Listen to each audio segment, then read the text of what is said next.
Hey, happy hump day. It's Wednesday, and you are listening to the CHGO Blackhawks Podcast, presented by DraftKings, America's top sports book. Use the promo code CHGO when you sign up, and they're going to hook you up with all kinds of cool things.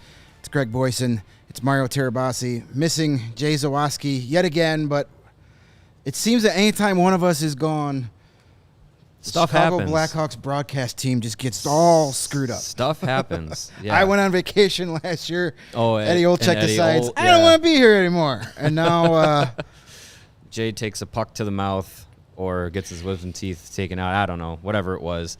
And now, we have some changes coming to the Chicago Blackhawks broadcast. We had a whole show planned. And we're still gonna get to it. We talked. We were gonna reveal Mario and I's top 10 Blackhawks prospects currently in the system. Pre-draft. We're still gonna do that in the second half of the show. But in typical off-season fashion, give it 24 hours. You joked yesterday. You said give it 24 hours. That's got to be the motto of our off-season schedule. Give it 24 hours, something will fall in our lap. And it's amazing how quickly all of this has happened. We literally talked about it on Monday. Yeah. Somebody asked us a question about the rankings, the athletic fan rankings, where the Blackhawks were rated the worst broadcast. Was it the worst? They were the worst, as voted on by the fans. And it's crazy how the timing of this. Yeah. Not saying Jamie Wirtz and Danny Wirtz or Jamie Faulkner and Danny Wirtz read that and said, "Oh my God, we have to make changes." Right. But I don't think they're unrelated. Yeah, I mean, I'll say this. I don't think the Darren Pang news and the Colby Cohen news are necessarily related because they do somewhat. I think they're going to come in and those are different roles. Right. I think this is more of, as far as Darren Pang goes, I think that's more of they didn't get or probably aren't getting a full commitment from Patrick Sharp. And as according to the reports, both coming from Scott Powers and Jeff Agris of the Sun-Times, Darren Pang, his contract with the Blues was coming up.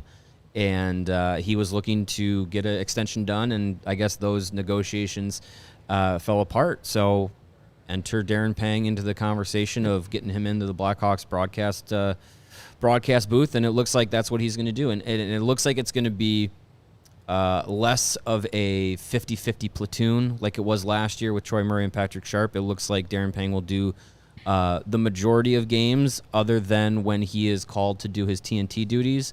And then I think at that time, what it seemed like the reports were saying, that is when Troy Murray would then step in and go into the TV booth, leaving some openings on the radio. Maybe it's Kaylee Chelios again. Maybe it's Chris Chelios. Who knows? Yeah. I mean, some changes coming. And with regards to Darren Pang, I think this is outside of getting a full-time commitment from Patrick Sharp, this is a really good situation for the Blackhawks broadcast to go in. I know he's been, kind of a table pounder for the Blues the last few years, being with their broadcast. That'll take some getting over, but he spent his whole playing career playing for the Blackhawks, so he's got that connection. He's a respected broadcaster nationally.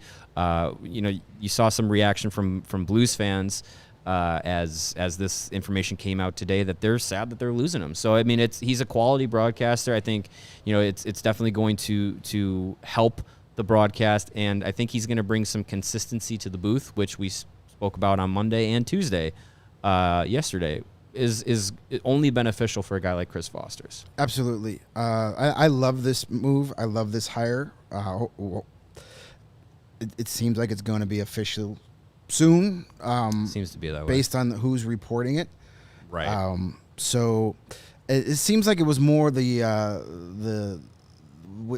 was under contract or needed a new contract with the Bally Sports Regional, and as we know, that is an industry that is just that's just like the Titanic right now. Yeah. We saw the Kings, another Bally affiliate, Kings got rid of Alex Foss, their play-by-play guy. Yeah, and I know a lot of Blackhawk fans are clamoring to bring him in. That's not going to happen this year. Listen, Darren Pang is being brought in here to give. It's a perfect time for that too, because there's going to be a lot more eyeballs on this team starting in October with Connor Bedard coming, and this team's going to get better. So having a guy like Darren Pang is huge, and it's great for Chris Foster's because. The St. Louis Blues broadcast has been one of the highest rated. They've been top 5 in the Athletics fan poll every year since they've been doing that. Yeah. He's going to bring in personality. He's going to bring in amazing knowledge. And he's one of the most well-connected guys in the league. Like, he's going to be there every day. He's going to be in the room talking to players, and he's got, thanks to his work with TNT, he's got connections throughout the league. So he's going to be able to give insight. A lot of the little stuff that you were used to from Edzo, you're going to get a lot of that with Darren Pang. So I think it's a great move. It's not ideal because he's going to go and do his TNT games, much like Olczyk did. Yeah. But let's face it, over the next few years, Hawks are going to be on TNT a lot. Yeah, TNT, ESPN, so yeah, he's going to do increase. 17 TNT games, and 14 of them are going to be Blackhawk games. So with Connor Bedard coming and the Blackhawks getting relevant again, they're going to be on TNT a lot over the next decade. So that won't be that big of a deal. And Scott Powers mentioned in his piece for The Athletic that it sounds like when Pang has to go do TNT, Troy Murray will slide over to do the TV with Chris Foster's. So then radio, you can bring in Kaylee Chelios, who I think did a tremendous job when she did her radio gigs last year. Yeah, I would love to hear more of her on the broadcast. And then we also heard that our friend Colby Cohen announced that he is heading back towards Philly, back home. They just him and his wife just had their first child, so they want to be closer to home. He thanked the Wirtz family and the fans here in Chicago. And I know he was a polarizing figure. People had their opinions one way or the other. Yeah. The bottom line is Colby Cohen is a great guy. He's always, from day one when you and I walked in there on the first day we were on the beat, he was one of the first people to come over and say hello. He's been on the show many times. Hopefully, I'm kind of hoping he goes and does his passion and covers college hockey, and he can become a regular guest of ours to around draft time.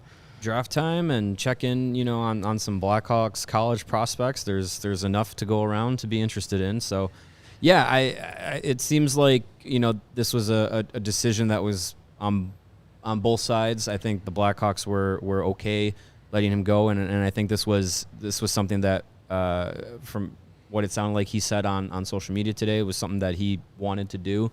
I can empathize with having your first young child and wanting to be close to home and to family and all that. Like I get that. So that's something that I think he'll really benefit from and enjoy, just from a family standpoint. But then also too, he was doing some work with Daily Faceoff and Frank Saravalli, who I believe is in Philadelphia. Yeah, he was a Flyers beat reporter for years before going to TSN. So maybe his role there with Daily Faceoff. Flyers need a guy. Keith Jones is leaving the broadcast booth for the front office. That's true. Yeah. So maybe he can go do exactly what he was doing for the Blackhawks for the Flyers. Get some Flyers gigs, and yeah, I think he was doing a lot of work with ESPN and college hockey coverage. Maybe that increases as well.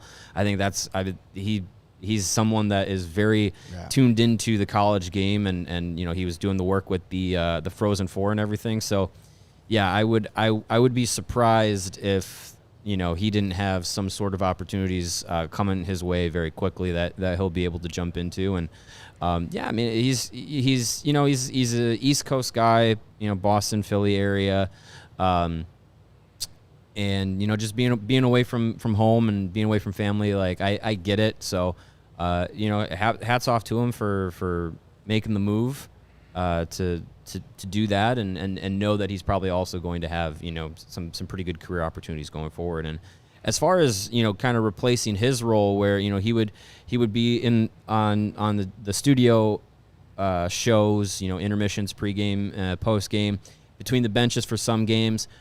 Maybe that is an opportunity for Patrick Sharp if he still has a somewhat part-time commitment. He could step in and do that, or it opens the door for someone else to maybe step up their role. Maybe Kaylee Chelios slips into that between the bench roles.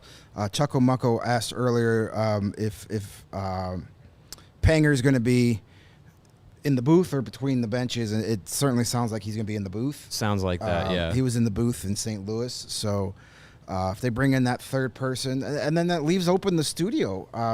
The Chris Chelios stuff we talked about yesterday, we thought maybe he could be a guy to do the color on TV. I still bring him in to do studio immediately if that's something he wants to do. Yeah.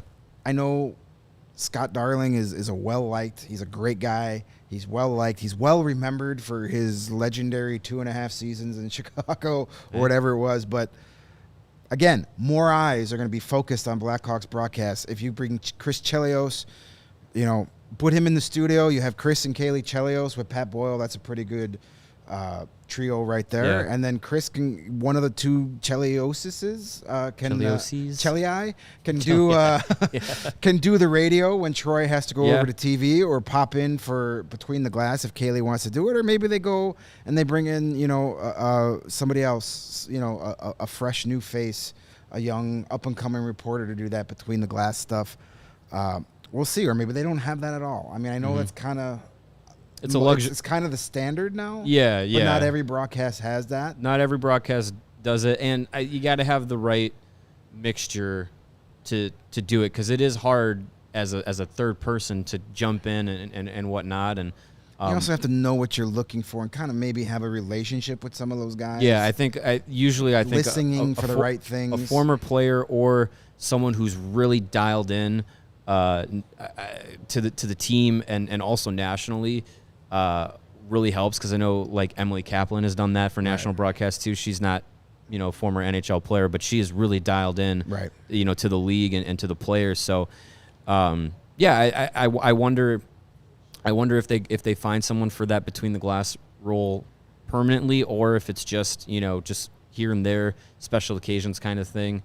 But yeah, it'll be interesting to see what they do. And as far as Scott Darling goes, like, I know when we kind of had the end of the quote-unquote end of the year opportunity to talk with Jamie Faulkner and Danny Wirtz, about things around the organization, the broadcast team was brought up, and they admitted that, maybe he was put in a situation with all the changes going on coming into the season that, they wanted him to be a part of the broadcast, the studio team, but maybe he was doing a role a little elevated above what they expected from him.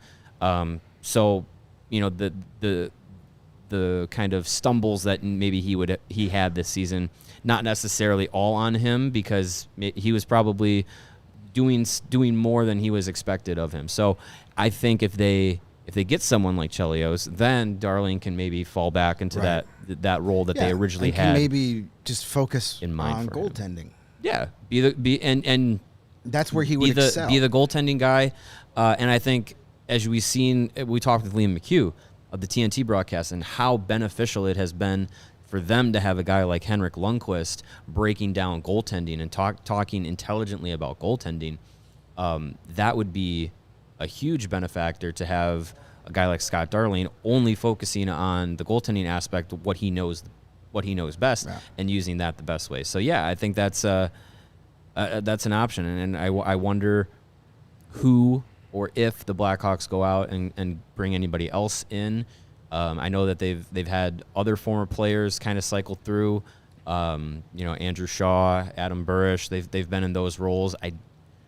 I would venture a guess that those guys are probably not coming back to those roles anytime soon. Yeah, I think Shawzy's recent comments probably. Maybe a little difficult. We don't want to bring that in right away. Burish did a good job. Burish did a really good job, and disappeared then quickly. Yeah, and I think he did a really good job, and I also think the timing of everything probably played a factor in why he wasn't brought back. Yeah. Unfortunately, given everything that happened, I mean, there's fallout everywhere. So, Right.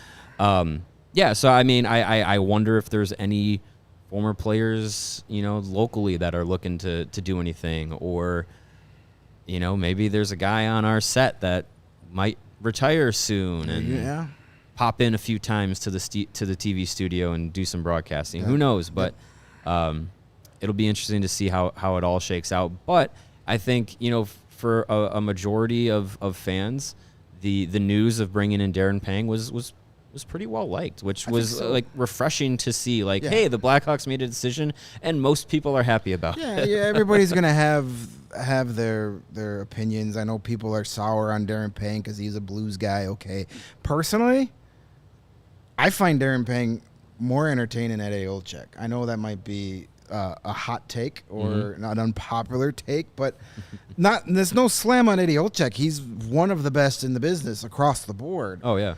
But I just find Darren Pang more entertaining. Sometimes the banter between Foley and Olczyk would get a little, Yeah, they would play the hits. Yeah, and if it was a blowout game, it'd be like, well, what are we even doing here half the time? It becomes story time. There's a place and time for that, and I'm not saying that won't happen with Darren Pang, but it's a good move. He's a popular guy. He's a likable guy. He's familiar with the city. I'm old enough to remember seeing him play at the Chicago Stadium. I remember being at a game where he injured his knee. Good old number 40. So, he gives instant credibility to that broadcast. Yeah, absolutely. And that's not a slam on Patrick Sharp or Troy Murray. They both, I just don't think Patrick Sharp wants a full-time gig. It certainly doesn't seem that way. No. And it's not like broadcasting was second nature to him. It seemed like it was something that he was getting into, and trying out. I know he was, before NBC's hockey coverage folded. He popped up on TNT, right? Or was it ESPN? He popped in on a couple of those Dallas. Might have been a TNT. games. Might have been TNT. I think, was it the Dallas the first round series? I think he popped in on a Might game have, or two. Yeah.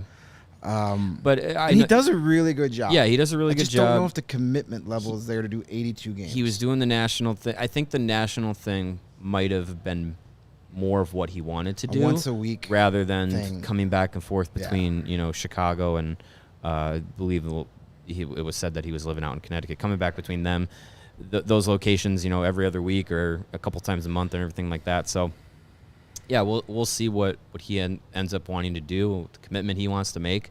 But he's another one where it's like if he wants to have a role, the Blackhawks will give him that role for sure. Yeah. Well, it gives us something to talk about here in the first week of June that we weren't expecting to talk about. So, yeah, once again, Darren Pang, by all reports, will be the Blackhawks color guy on TV, which hard to argue with that. That's I like. There's going to be his criticisms, the move. but it's a really good move. It gives Vosters a guy to work with for most of the season. And Vosters, yes, he needs to improve in certain areas, and he's given the opportunity now to work with Pang. If Chris Chelios comes in, I mean, he's going to get Troy Murray's there. He's insulated with veterans of broadcasting and guys that had successful NHL careers. So they're insulating him with people who are going to bring the best out of him. And if it doesn't work in another couple of years, well, then they have their answer there. And they'll look, but I know a lot of people have popped on and been like, "Oh, the Blackhawks need to go get Alex Faust," and that would be a good move. It's not happening. It's not happening because you don't go through the whole Yes, you don't do that whole audition thing to process. Let them go in 1 year. They're going to give Chris Foster's every opportunity to make it work. Yeah, and he was like we've said, this time last year when the news dropped that Olczyk was going to be leaving. I mean, that just threw him into a really difficult situation because he was going to lean on Olczyk a lot to not only bring credibility but also to learn the game, and I think that was a difficult hand to be dealt. So yeah, they're not just going to say, oh well, we're going to drop you for another guy. There's legal contracts and all that stuff, and you don't go through that whole process just to say, oh, never mind. Yeah, that's not going to happen. And so I think, bringing in Pang, you get a regular guy 70, 60 plus 70 games a year to work with. I think that's going to be a big benefit to Voster's. The only thing that I think that they're going to need to change on the broadcast, just to make it a little less awkward, is give a little step stool in there, because Darren Pang, not the tallest guy, he's from the old Chris school. Voster's has got some height to him. So yeah, Chris is a tall dude, and Darren Pang is from the old school goalie, where you were the size of a horse jockey to play goalie. Not a big guy. I made a joke earlier when these reports came out in our little group chat between Mario, myself, and Jay, and we have very deep chairs here. Yeah, these chairs are not favorable to the short. My first comment was, man, Panger's going to hate our deep chairs when he comes on set. But I'm looking forward to that happening. I'm looking forward to getting to get a personal relationship with Darren Pang going, because he's going to be at practice, at morning skates. He's going to be a hands-on guy. So I'm looking forward to, I know Jay has a bit of a relationship with him through working out the years, so hopefully we'll get Darren here in studio soon and get welcome him back to Chicago. So Darren Pang in, Colby Cohen out, not related Doesn't moves. seem to be. So best of luck again to Colby Cohen with his young family, and looking forward to his future endeavor, and hopefully he's not a stranger. I love talking hockey with him, so we'll have him back on as often as we possibly can, in whatever his future role is. So absolutely, there's our unexpected June news that can happen at any moment, and we're probably gonna have more. Something I thought we almost had a visitor that the bird was pecking at the handle. I thought maybe shirtless dark guy. He was out to start the show. Yeah. Well, we can't start a show until he goes out and smokes a absolutely cigarette.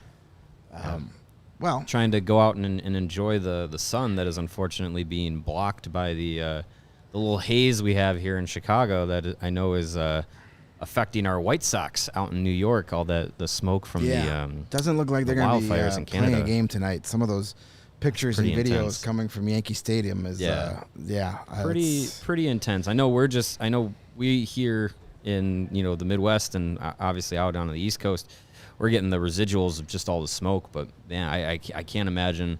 I've seen some pictures and videos of what's going on in Canada with the wildfires. Like, man, that is just crazy and really sad, the destruction that's going on. So to our Canadian friends, if you're in that area, stay safe out there. Hopefully things will be taken care of. But man, that is a really horrible, dark way to transition to talking about the weather and sun and golf weather. So my apologies for how bad the transition that was. Hey, wildfires makes me think of shooting 18. I don't know about you. Sometimes. Yeah, sometimes. Hey, Pins and Aces, if you are into golf, there was some big golf news this week, and it might not affect your Sunday morning beer league golf tournament, but if you're a golf fan, check out the Big Drive Energy Golf Podcast. Obviously, the news of the Live Golf Tour and the PGA Tour merging in a Michael Scott Paper Company-esque move was making waves in the sports world and in the golf community. So be sure to check out the Big Drive Energy Podcast for all of that information as they broke it down there. Pins and Aces, they are the presenting sponsor of that Big Drive Energy Podcast on the ALLCITY Network, and they are the official golf apparel partner of us here at CHGO, and we wouldn't have it any other way. They have tremendous gear that we always love to see, to wear out on the golf course and in the office, out in the world. It's very comfortable, very versatile. Tremendous polos, hats, golf bags, pants, shoes, ball markers, gloves. What else they got? They got Beef sleeves, golf bags, and the beef and beer sleeve, the innovative product that allows you to store up to 7 beers right inside your bag and keep them cold the entire round. Or, as we have scientifically proven, about 4 Italian beefs, full-size Italian beefs, and keep them warm for probably the first 9 holes of your 18. But you can get that beer/beef sleeve from Pins and Aces, and all of their great apparel. I know they got a Father's Day sale going on right now. I got that email this morning, so check them out. That's pinsandaces.com. When you do, use the promo code CHGO, and you're going to receive 15% off of your first order and you're going to get free shipping. Again, that's the promo code CHGO when you go to pinsandaces.com. And if golf is not necessarily your thing, but you do like gear, you can get some great officially licensed sports gear from our buddies, our pals over at FOCO. They got everything from hoodies, shoes, signs, bobbleheads, everything in between. It's baseball season, so you're going to be able to get aloha shirts, straw hats, polos, bags, everything you need for a game, and maybe even a banana hammock for that post-game pool party. You never know. Beach season's coming. It's all beach season is 24/7, baby. Hey, and if you're not in the gear and you like bobbleheads and you like stuff for your home or your office, stuff and things, well, FOCO has donated quite a few of our awesome set pieces here, and you can get a whole bunch for your home or office or gifts, whatever you need a bobblehead for. FOCO can hook you up. So check out FOCO, FOCO.com, or click on the link in the description below. And as a special gift for you lovely people watching today, all non-presale items, you're going to get 10% off when you use the promo code CHGO at checkout. Check them out, FOCO, FOCO.com. Yes. All right. Well, now we can start what we originally planned for today's episode. We are going to go down. Mario and I put together our list of top 10 prospects currently members of the organization. So nobody who's going to get allegedly drafted first overall. Though I'm never really going to count Connor Bedard as a prospect because he's an NHL player from day one. He technically fits the prospect mold. He will technically mold, be a prospect. but he's going to be an NHL player from the word go. Absolutely. So we can shed that tag around Thanksgiving. Yeah. So, Mario, you put together our prospect pyramid last year, and you're going to do that again before this season. So kind of tell us what criteria we're basing prospect on. So prospect, in my personal view, is usually any player that is about 24 years old by the time the next season starts, or younger, or has played less than 90 NHL games. So, looking back at the prospect pyramid at the beginning of last season that we put together, guys like Philip Kurashev, Mackenzie Entwistle, they were still quote-unquote prospects. They will no longer be prospects because they've played the over that many NHL games. Lucas Reichel will still be considered a prospect because he's only played, 28 NHL games off the top of my head, 13 and 15, I think is what he did. Yes. Something like that. So he'll still be a prospect. Not too many guys are graduating out because they really didn't have that many like young players playing a lot of games last season. So yeah, I think that's where we're going with prospect. These are guys, mostly with the Ice Hogs still playing in juniors or college, or maybe overseas, but still under that that age barrier, and haven't played too much in the NHL. So that's basically what we're talking about as a prospect. All right, and I know when I put together my top 10 list, my basis on how I rank them is, and you can add if yours is different, but I based it judged on what I think the NHL ceiling is for each player. Not necessarily the most ready to play in the NHL, but who I think has the highest ceiling in the NHL. That's how I did my rankings. I'm guessing you're along those same lines. My rankings were, and the reason I prefer doing the pyramid style rather than a list 1 through 10 or 20 or 50 or whatever is because you can get into the weeds of like, well, one player is at 12 and another player is at 17. What real difference does that make? But they might be split, they might be split by, splitting hairs between the two of them. So, but as far as what we did for this exercise, I was basically going off of where I see guys with a combination of where they are right now in their development and then what the expectations are for them if and when they reach their NHL potentials.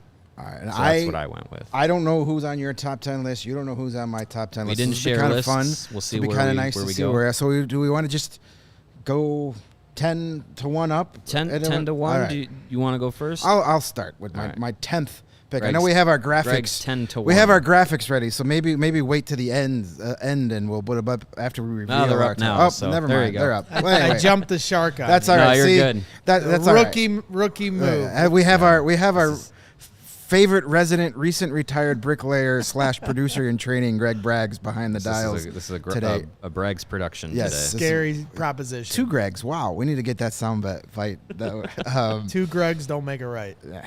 Got that right. All right. So my top 10, number 10 prospect is Isaac Phillips, who I think we're going to see a lot of in Chicago this year. I just think the way we're seeing defensemen today, when you look at teams like Vegas, when you look at the successful teams, big defensemen who can also skate well are what teams are craving. And that's what Isaac Phillips is. He's a bigger bodied guy, can contribute offensively. The way he shot up the depth chart over the past 3 seasons has been impressive. So I got Isaac Phillips as my 10th prospect right now. Hard to argue against that. I if we were doing an honorable mentions, Phillips would be in my honorable mentions. I think he's a guy that should get a extended look at the NHL this year. He was one of those guys that benefited from the CHL agreement kind of being tweaked when COVID hit, and allowing some of those younger players to play in the AHL before they would have, and I think that really that helped his development, getting that experience professionally earlier than expected. And I think we're both in agreement. I think that CHL AHL agreement needs to be tweaked to let some of these players play ahead of their before they turn 20 if they're playing in the CHL, because a guy that I know is on both of our lists, Kevin Korchinski, I think he would benefit from playing in the AHL next season, because he's kind of in that spot where he's not really ready for the NHL, but also there's only so much of development and things that he can grow with in his game, still playing in the WHL. So that middle part, playing in the AHL, I think would really benefit him. But that's a different discussion. Yeah, I like Isaac Phillips. I think he's a big, physical, mobile defenseman. Those are all really good traits to have. Those are all traits that the Blackhawks are looking for. So yeah, I would like to see him get an extended opportunity in the NHL this year. Who was your number 9? My number 9 was Ryan Green, who I think is a fast riser in the prospect pool.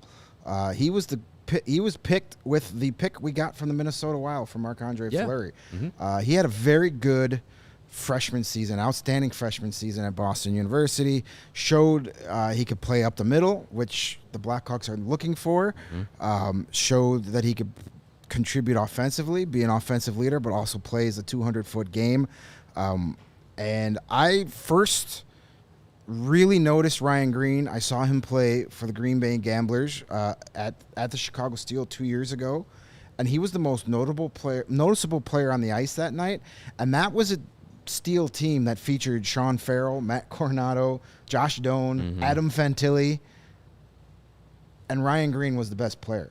So that's when I was like, I like this kid. And when the Hawks drafted him, I was ecstatic. Yeah. So Ryan Green, I think, is a kid I'm really going to be watching this year as he enters his sophomore year at BU. And then it could be as quickly as next season he's in Rockford.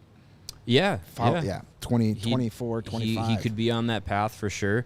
He was one of the final cuts for Team Canada at the World Juniors this past winter, and I think a lot of people had him kind of penciled into making that team. So when he was cut, it was a little bit of a surprise. But I think for Team Canada, if you're a college player, you really got to be a special college player to make that team, because Team Canada likes to showcase their Canadian junior players right. a little bit more than they want to give credence to the U.S. college programs. But Yeah, I think Ryan Green has got a really good future ahead of him. If he can be like a middle six NHL guy, I think that's going to be really beneficial for the Blackhawks moving forward.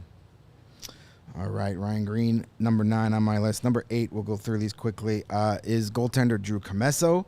With goalies, it's so hard to rank them with their development, but I still think Commesso is the top goaltending prospect the Blackhawks have. Not a slam against Arvid Soderblom, who will be, the 1B, 1A, 1B in the NHL this year. Commesso will be in Rockford this year, so we're going to get a lot of looks at him as he starts his professional career. If you watched any of the Frozen Four or NCAA tournament last year, Commesso was the biggest reason why Boston University got as far as they did. I'm high on him, but I don't like to put goalies super high on ranking lists just because they're so weird and fickle, and like they can have a down year and then rebound. Look at a guy like Aiden Hill, who's been bounced around for many years, and now he's 2 wins away from a Stanley Cup. Look at a guy like Carter Hart. Look at Corey Crawford. He was 27 before he was a full-time NHLer. So takes time. But I like Commesso a lot. He had a great season, and looking forward to watching him in Rockford. Yeah, I think getting to Rockford, I'm sure he'll 1A, 1B split time with Jackson Stauber there next season. I think that's going to be really beneficial for him. I'm excited to see what he does at the professional level, because when he was drafted, there was a lot of praise and excitement for him because he was one of the top goaltenders of his draft class. And the Blackhawks up to that point didn't have anybody as far as goaltending prospects go to where you could really hang your hat and be like, hey, this looks like a player for the future. So, I'm excited to see what comes of it. Yeah, and you take a second-round pick for a goalie. You got high hopes for him. Yeah. That he was required with the pick received from Las Vegas in the Robert Leonard deal. With also included Malcolm Subban. Right. And, yes. All right, moving along. Number 7, I have Gavin Hayes, who interesting. Another player that really did himself a lot of favors with the way he played this season, playing for the Flint Firebirds in the Ontario Hockey League. He had 41 goals this season and got his entry-level contract as well. So, I mean, that tells me the Hawks, despite his age, he's ready to play either in the NHL or back in the OHL next year. So I don't think he's in part of the NHL plans for this upcoming season, but he could be one that you let play 4 or 5 games at the beginning of the year, see what you got, send him back. But he'll likely be back in juniors. But just a really great offensive season for him. And 3rd-round pick, one of the picks in the Kirby Dach trade. So,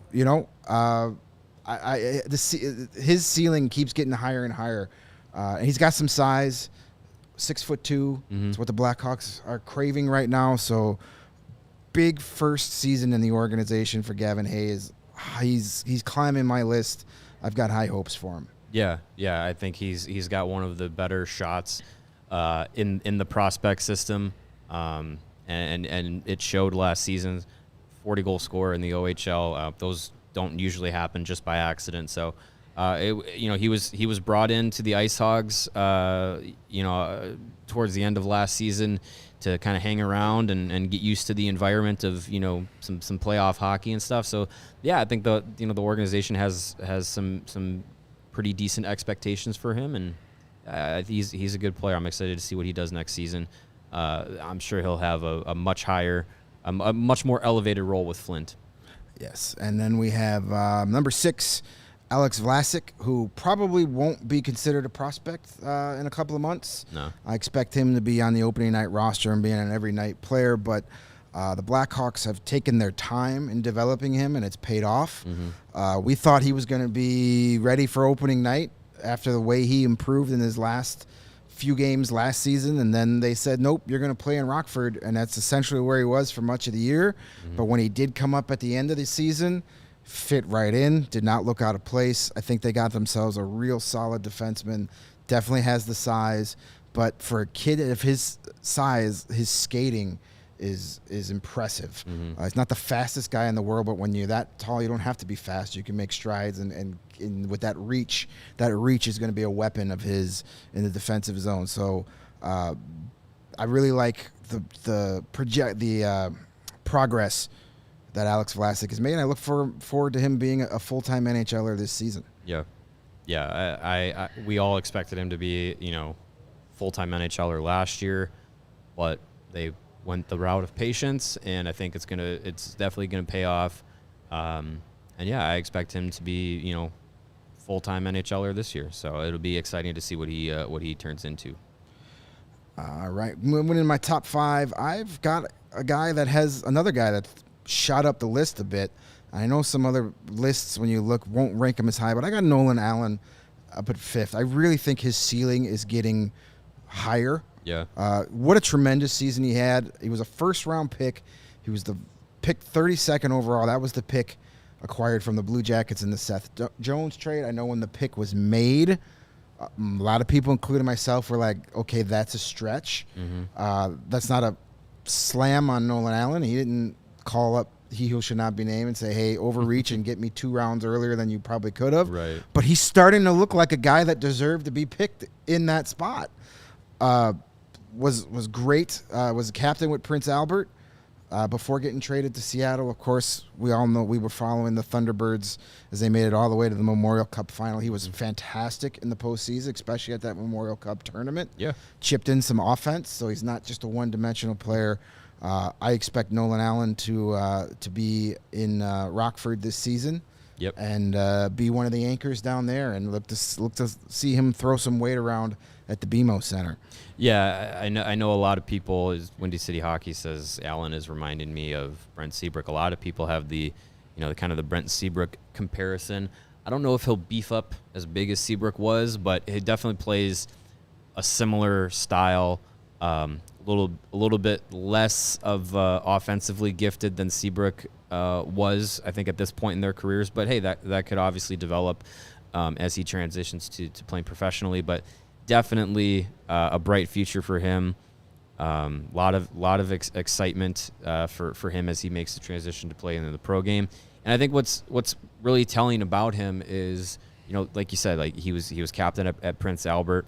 Before being traded to Seattle, where he then earned himself a leadership role in Seattle. Being a junior player, being acquired to a new team, and being put into a leadership role, that doesn't just all happen by coincidence. Like that's definitely he definitely has I want to say from interactions with him, from things we've seen from Seattle, it seems like he's got a little bit more of the a little bit mature beyond his years already, which is great to see.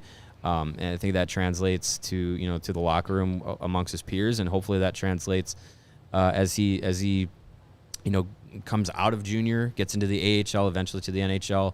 I'm very excited to see what Nolan Allen does, and I think if he becomes a number 3, number 4 shutdown defenseman who can be physical and chip in offensively, I think that'd be just fine. I think you need contending teams need guys like that. I know a lot of, like I said, Brent Seabrook is a comparison. I think Nicholas Jarmelson is a comparison too. Yep, you need those guys. Watching the Stanley Cup playoffs, you need those guys. I know you also need your mobile, offensive-minded defenseman, but you still need those big men, those big guys to battle out in the corners and in front of the nets. And Allen is shaping up to be one of those. Doing the stuff that doesn't show up on the score sheets is one of the things that he excels at. And gladly doing the things that don't, takes pride in that. You need a couple of defensemen like that on every team. Moving up to number 4, I've got Frank Nazar. This is a guy I really would love to put higher, but just because he missed so much time last season, it kind of hurt him. But he played well the few games he got in with Michigan at the end of the season. This was a pick I was super excited about. We all were super excited about when it was made. We thought he was going to be number 7. Yep. But he came at 13, so I mean, you still got look at that. My top 7 includes the 2 guys acquired in the Kirby Dach trade. Yeah. So And Montreal's still wondering if Kirby Dach can stay healthy for a year and if he's ever going to hit that ceiling. So that might turn out to be a pretty darn good trade. I really still like Frank Nazar.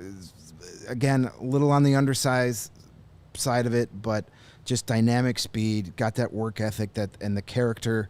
And he's the best juggler on the team already. So seems to be. That's why I have him at 4 instead of 5 because of his juggling ability. He's got the personality. I can't wait for Nazar to be here full time. I think the city's going to fall in love with him. He's got character. He's got a personality. When you look at a guy like him, you look at a guy like Connor Bedard. We saw his personality on Showcase. Show a little bit of it. I think Nolan Allen is a quiet guy, but and Colton Dach is a guy whose personality is going to endear himself to fans. So not only is there talented players coming, but there's like a ton of really genuinely likable kids, and that makes a big difference too. Huge difference. So Nazar tops that list of likable prospects. So looking forward to seeing what he does this season. It's going to be a big year for him going back to Michigan after essentially missing his freshman year. Yeah, and he's going to, when he was healthy and did play for Michigan, he was mostly in a third line center role, but that's just because that team was so loaded with, potential or already first-round talented players. So I think as some of those players transition out of Michigan, he'll move up in the lineup. I would imagine he's going to be a regular in their top 6. High hopes for him, and I'm really excited to watch him at Michigan this year. Should be one of the most entertaining prospects that we get to watch this season for sure. All right, we're in your top 3. Top 3, number 3, EDM, not the dance music, but Ethan Del Mastro. You want to talk about a kid that has just skyrocketed over the past couple seasons. I mean, this was a late round pick in that last draft, 4th round pick of that last draft class of He Who Shall Not Be Named. Who, let's face it, that draft class is looking pretty darn good right now.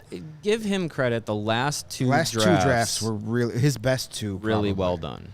But oh well. Well, the good news is... Thanks on your way out. Yes. The good news is he gave us these nice classes, and he handed them over to a regime that actually, so far, it looks like they know how to develop them. Yes. So Ethan Del Mastro, this kid has just keeps making strides. You want to talk about guys that remind you of Brent Seabrook. It's Ethan Del Mastro. He is the Seabrook comparison. Yeah, he's just played. He went from being the World Juniors to being the 7th defenseman, then taken. Actually, I think he was brought on as an injury replacement.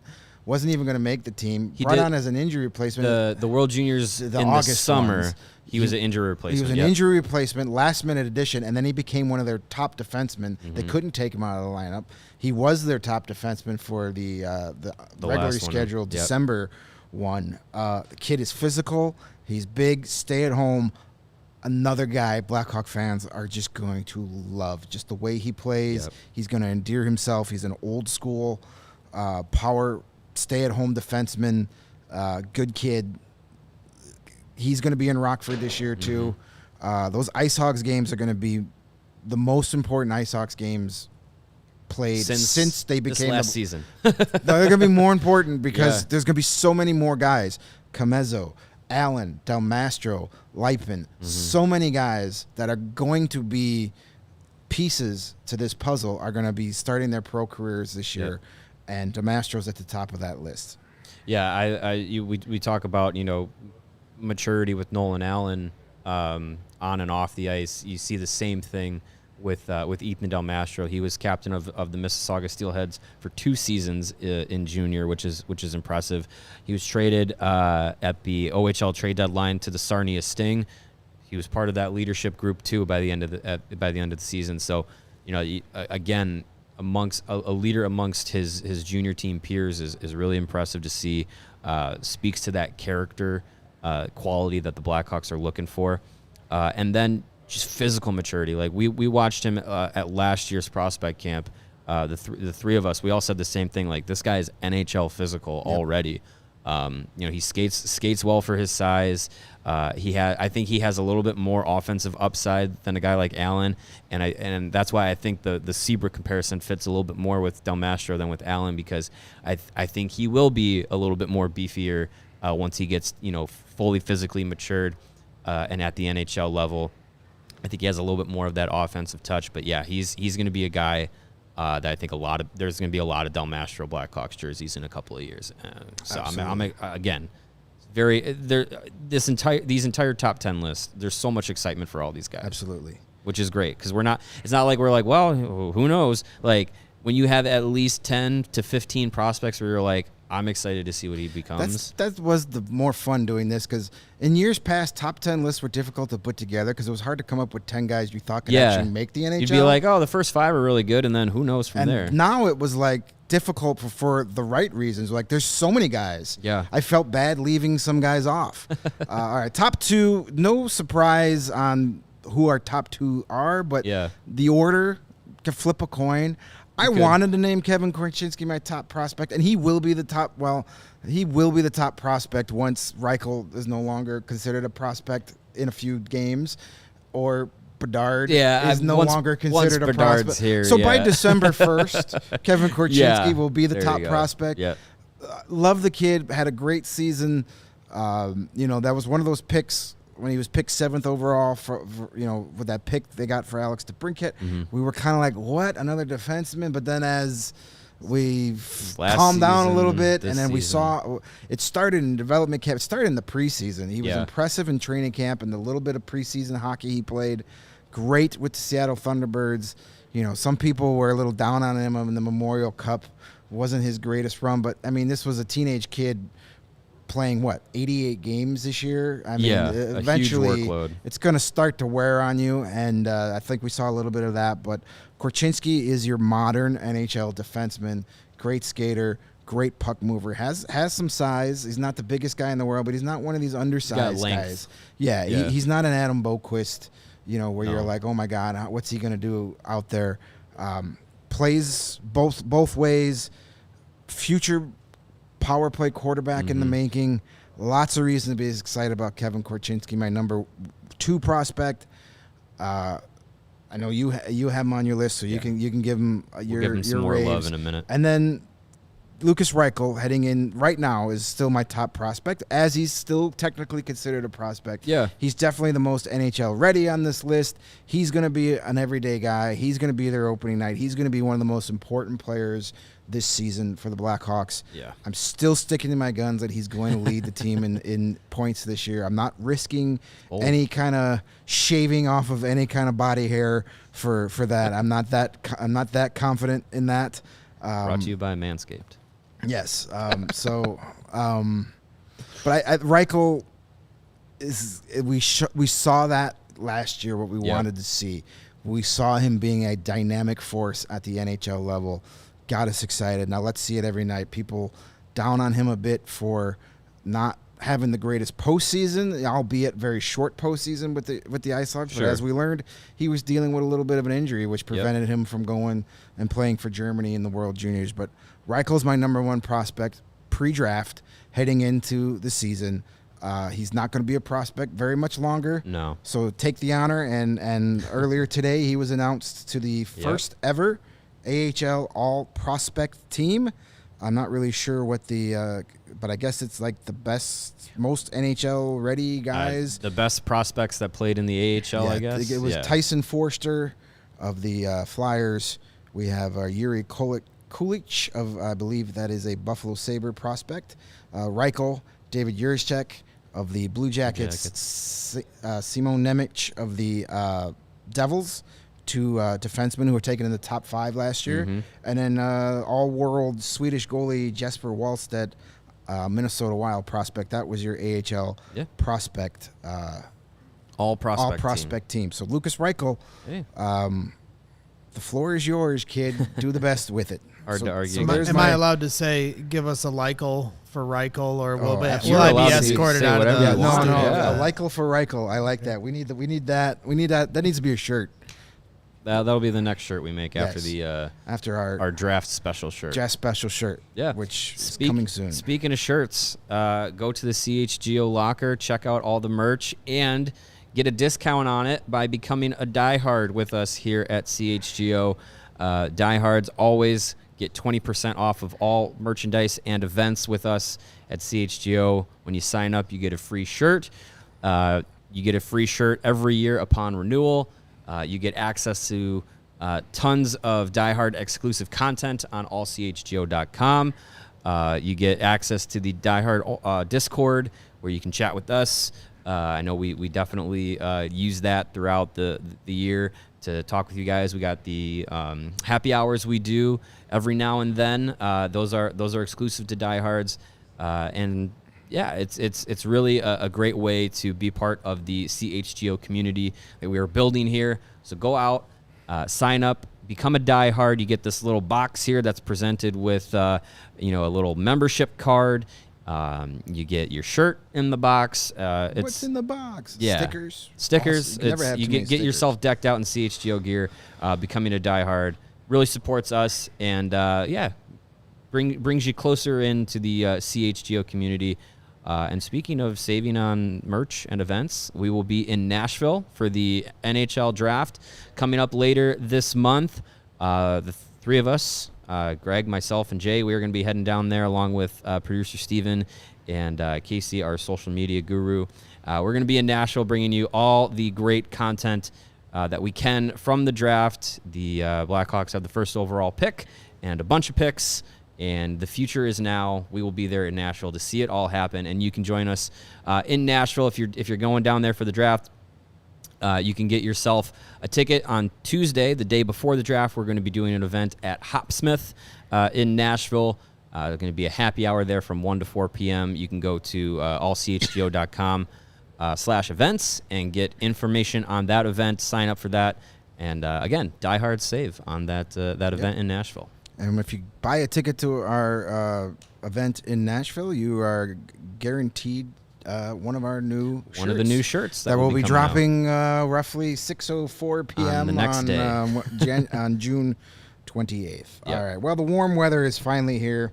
I know it's kind of hazy. You still need something to protect your eyes from the sun, and Shady Rays is here to protect you and take on the sun with gear built to last.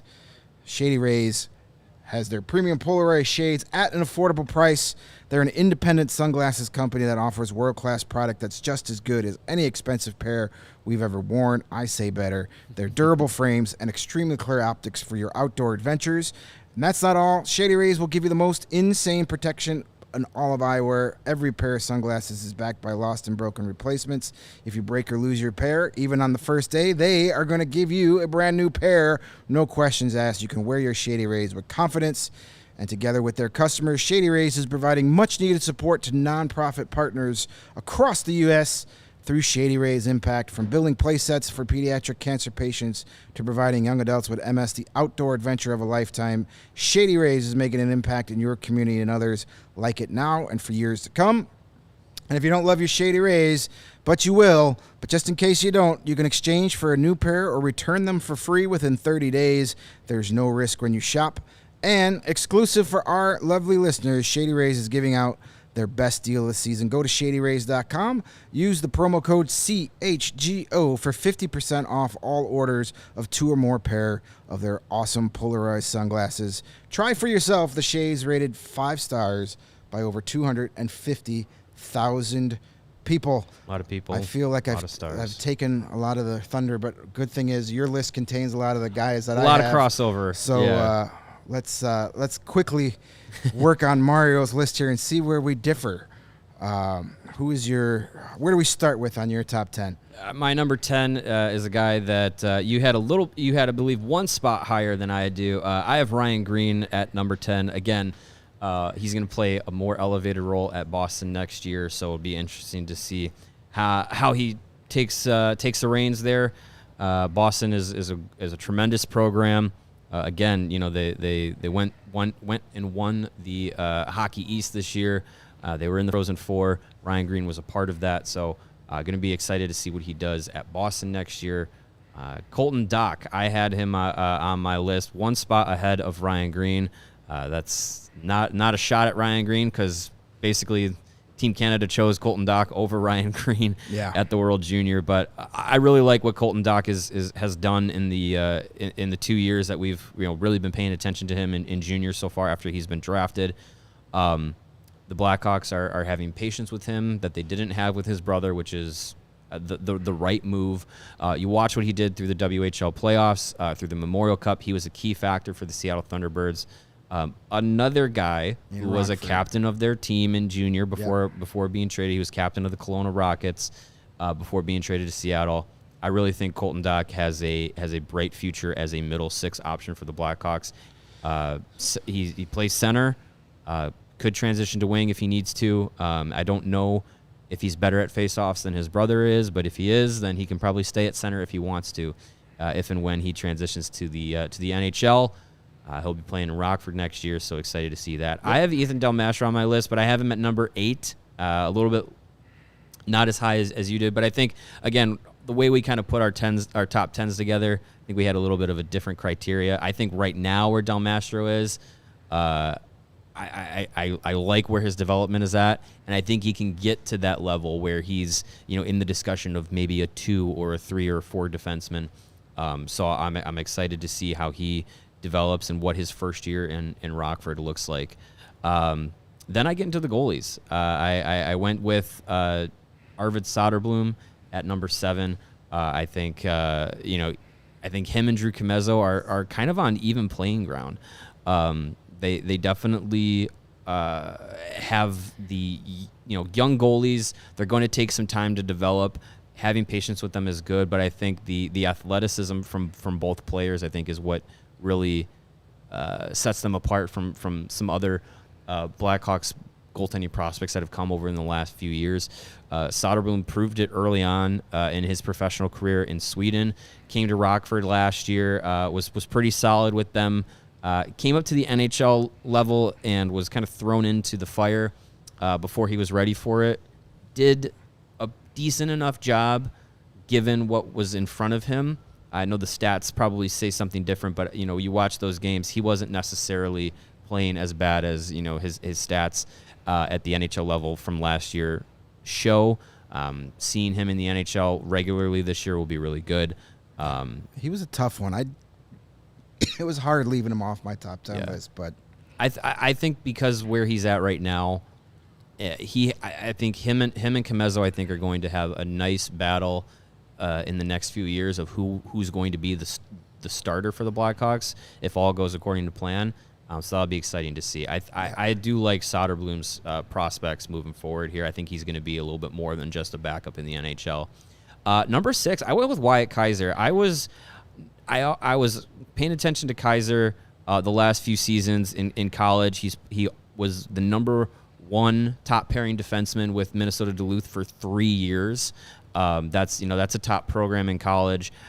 That is not an easy thing to do as a freshman, and then he kept that role through his sophomore and junior years, and then came in with the Blackhawks at the end of last season, and kind of like Alex Vlasic did the season before, came in and got a taste of the NHL. I think he's going to go go down to Rockford and play in Rockford most of this next upcoming season, a lot like they did with Alex Vlasic. But I think he's got an opportunity to be in that 3-4 defenseman range once everything kind of is said and done with his development, as long as the Blackhawks are patient with him. Defensemen and goalies take time. I don't think we need to anoint him as an NHL regular just yet. I think there's a lot of pieces to his game that translate well to the NHL. His decision making, his puck movement, his skating are all things that are going to allow him to stay in the league for a long time. It just has to get them up to NHL level on a consistent basis. So that's why I have Kaiser at 6. I went with Drew Comezzo at number 5. I think he's going to eventually be the Blackhawks starter for a long time. I know he's a little bit undersized, quote unquote, at 6'1", but just the calmness in his game, the athleticism that he has in between the pipes, he makes a lot of difficult saves look routine. He's been able to do that for the last 3 seasons at Boston. One of the best college hockey goaltenders that there has been over the last 2 years. I know he's had some inconsistencies, but he had some injuries that he dealt with. But I think he's going to be the Blackhawks starter for when this team is competitive again. That would be really, I think that would be, hitting it out of the park with a second round pick to get a starting goaltender for a contending team. And I think he has the ability to do that. The other thing with Comezzo is I don't think you play for Team USA at the World Juniors, at the World Championships, and at the Olympics, albeit without NHL players, before even signing a professional contract just by coincidence. I think that is something that says a lot about Comezzo, is that, the USA hockey program wanted him. He wasn't the starter for all those games, but he got time at the World Championships. He was the starter, for the Team USA at the World Juniors. Like, he got those opportunities and that experience, and I think that's going to go a long way. Fourth, I have Alex Vlasic. I think he has the potential to be maybe a top pairing defenseman in the NHL. He's got the size, he's got the skating ability, the length, physicality. I think if he puts it all together consistently, he's going to be a really special player, and he's going to get his first opportunity for extended NHL ice time this year. Maybe he plays with Seth Jones to start the year. I mean, they were a pairing at the end of 2 seasons ago. And that's where we all saw his development, right away at the NHL level, kind of take off. And that's why we all thought he was going to be an NHLer this year. So maybe that's a pairing that ends up working out this year. But we'll see how that goes. And then we get into the top 3. Again, similar top 3. I have Frank Nazar at number 3. Like we said, I think he has the ability to take over this city.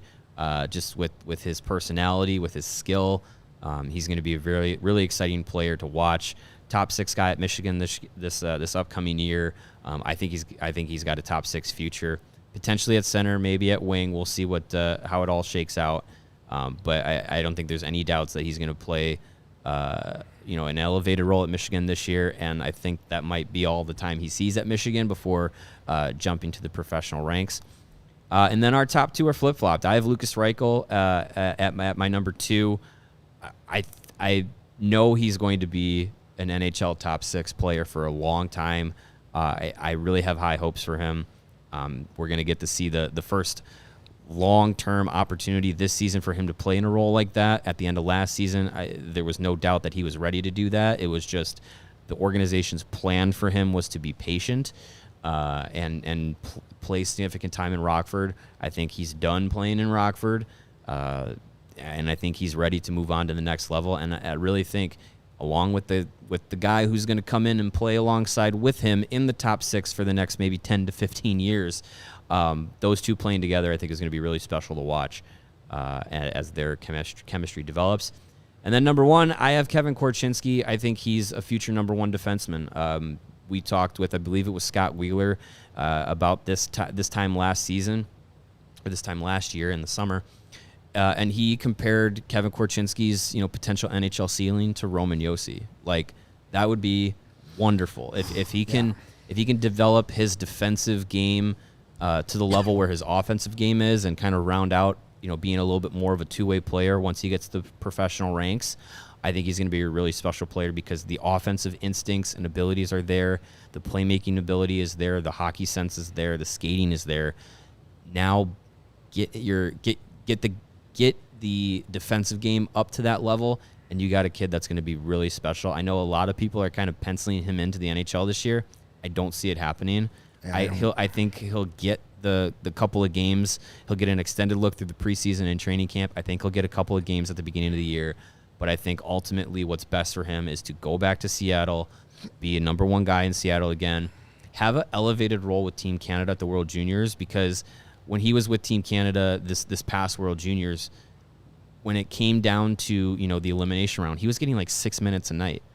Like, he was not being used basically beyond power play time and being sheltered. Have an opportunity to go back and play in that tournament in an elevated role. And just round out your game before making the jump professionally.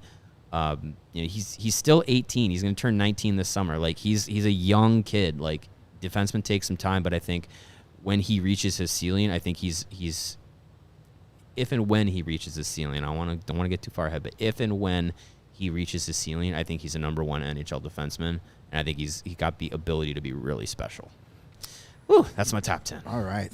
Korchinski, Vlasic, top pairing. I wouldn't mind it. In a Stanley Cup final. You got Korchinski and Vlasic. You got Allen and Dalmastro, Phillips and Kaiser. Yeah. I think that in a few years that can be a pretty solid blue line. Don't forget about guys like Sam Rinzel, who wasn't on our list. We'll see where he falls. Another one that would have been in my honorable mention. Yes, exactly. So this is our top 10s. Lots of good debate. Lots of great players. And the Blackhawks are about to add a whole bunch more from one of the deepest draft classes in a long time. All these guys are going to get knocked down at least one spot. Yes, for a few weeks. Yeah. Connor Bedard is getting added to that pool, along with at least one more first-round pick, multiple second-round picks, multiple third-round picks. It's exciting times. And speaking of those multiple picks, I know we're way over time, but we're just going to tease this out. We're 3 weeks away from the draft. We got draft profiles that are going to start coming out starting tonight. We got a number of players that we're all looking at as potential targets for the Blackhawks. Not the number 1 pick. I think that one we don't need to profile him. We don't need to put much energy into that one. But we'll profile a lot of guys that are in that late first, second, and third round tier. So that'll be coming out tonight. Keep your eyes out for ALLCITY.com for that first one to come out. And we got about 20 guys to get through, so we're going to have profiles for you every day leading up into day 1 of the draft. Some days may have more than one. You never know. Yeah, we'll keep them coming at you. You'll flying off the shelves. Yeah. All right, that's going to wrap us up. Thanks for sticking around with us to this impromptu extended edition of the CHGO Blackhawks podcast. But lots of good talk today. Thanks for sticking around, and make sure you're smashing that like button on the way out. Subscribe to the YouTube page if you haven't done it already. Become a diehard at AllCHGO tomorrow. The podcast is back tomorrow. I believe it's going to be you and our head of content, longtime Blackhawks guy, Kevin Kaduk, on tomorrow's show. Oh, I forgot. Yes. You're not. I'm not here. I'm taking the next couple days off. Jay needs another day to recuperate his sore mouth, apparently. So Mario and Kevin Kaduk will be running the show tomorrow, and then Friday, hopefully Jay's back. I will see you guys back next week, Tuesday, taking a few days off before it gets super busy around here. So enjoy the rest of this lovely day. Thanks for tuning in, and the CHGO Blackhawks podcast will be back tomorrow at 2 p.m.